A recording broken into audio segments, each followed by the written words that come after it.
Meus irmãos, eu vos saúdo com a paz do Senhor. Eu sou o missionário Júnior Pimenta, que estou juntamente com a minha esposa, a missionária Ana Beatriz, em uma das bases do projeto Campos Brancos, ali no município de Santo Antônio do Tauá, no interior, na vila de São Raimundo de Borralhos. E nós viemos aqui essa noite para permanecer dizendo que o Senhor, Ele permanece fiel para com a sua obra. Antes de relatar aos irmãos, eu quero ler rapidamente Filipenses capítulo 1, versículo 28 e 29, que diz assim: E em nada vos espanteis dos que resistem, o que para eles na verdade é indício de perdição, mas para vós de salvação, e isto de Deus. Porque a vós foi concedido em relação a Cristo, não somente crer nele, como também padecer por ele.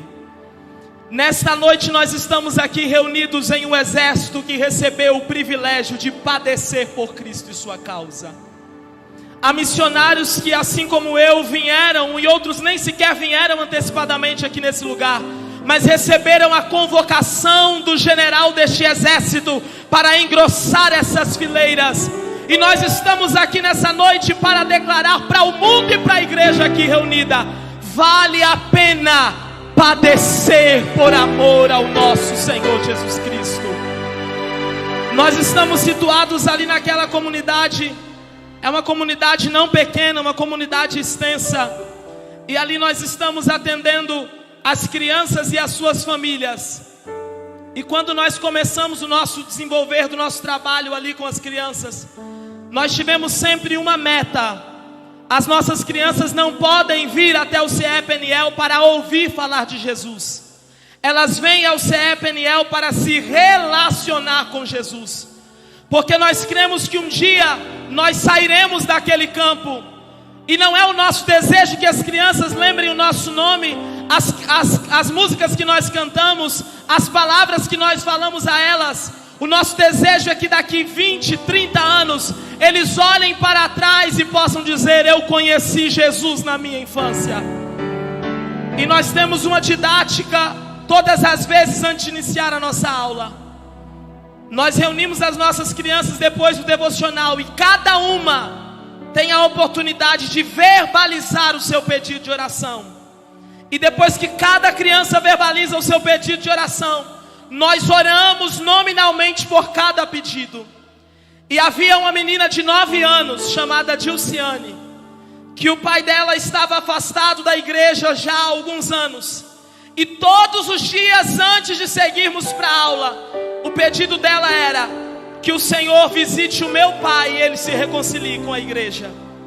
Nós ficamos de fevereiro a setembro fazendo essa oração todas as aulas. E tinham vezes que nós perguntávamos: qual é o seu pedido de oração? E quando ela ia falar, algumas crianças já viravam o olho e falavam: o pedido pelo pai dela que precisa se reconciliar. Mas nós levamos a sério e nós cremos que o Senhor ouviria a oração daquela criança.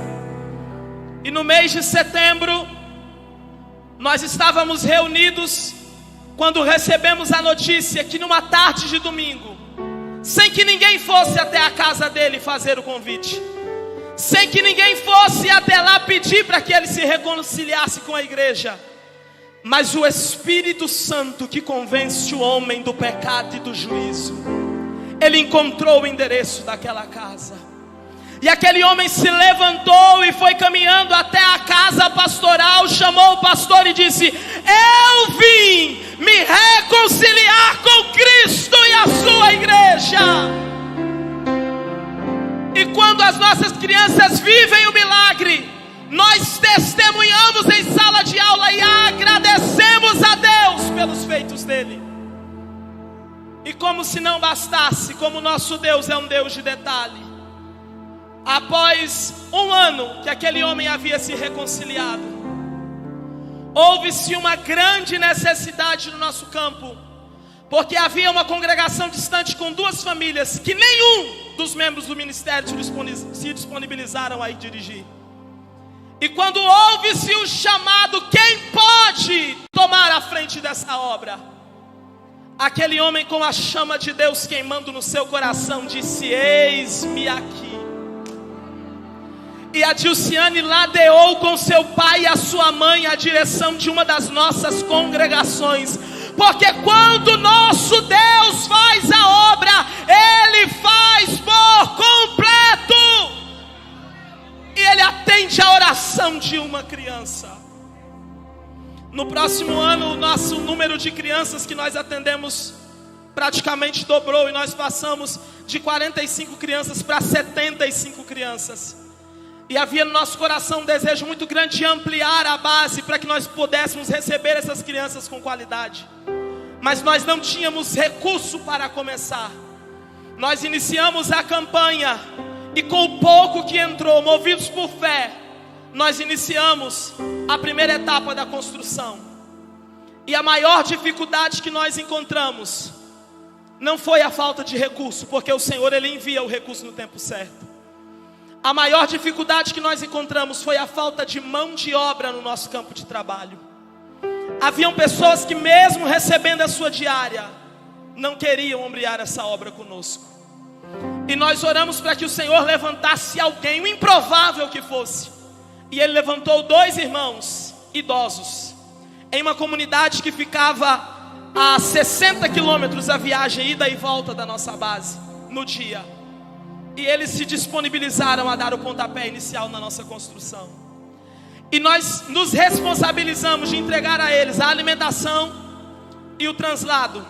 Nós saíamos pela manhã, íamos até a vila deles, buscávamos, voltava, trabalhava o dia todo. No final do expediente nós voltávamos, deixava na vila deles e retornávamos. Eu rodava 60 quilômetros em nossa moto para fazer esse transporte. E já com alguns meses de construção, houve um questionamento no nosso coração. Nós estávamos vivendo do milagre do dia seguinte. Todos os dias o Senhor realizava um milagre. Era preciso gerenciar o recurso e eu colocava o suficiente para dar aquela viagem diária na nossa moto, com o nosso tanque quase secando. E preocupados com o andamento da obra, como uma resposta de que o Senhor se responsabiliza por tudo. Todos os dias eu abastecia o suficiente no fim do dia para completar a nossa viagem. Quando chegou no fim do expediente, havia um rapaz que estava nos ajudando e eu disse para ele: eu vou trocar de roupa para levar os irmãos até a vila deles. Só prepara a moto para mim e coloca na frente da base que a gente já vai sair. E eu havia colocado 1 litro de gasolina naquele dia. E quando eu saí, para minha surpresa, eis a indagação do rapaz: que dia foi que você encheu o tanque da moto? Eu disse para ele: nós não enchemos o tanque da moto, a gente está andando com o suficiente para fazer a viagem do dia. Ele disse: você precisa vir ver, porque quando nós chacoalhamos a moto, a gasolina está subindo do tanque.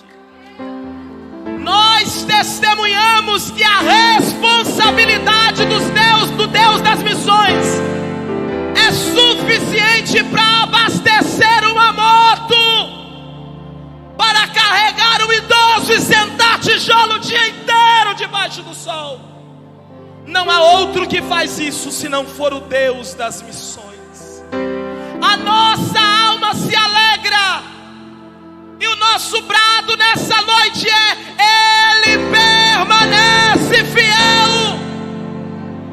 A construção foi concluída. As nossas crianças estão abrigadas dentro de 2 salas de aula. E todas elas estão a par desses testemunhos. E cada uma delas poderá dizer: Deus fez. E Ele permanece fazendo. Foi Ele que te trouxe da sua cidade para cá. Foi Ele que te tirou do seu estado para cá. Abrace nesta noite a oportunidade de viver o sobrenatural de Deus em missões. E eu agradeço a oportunidade em nome de Jesus.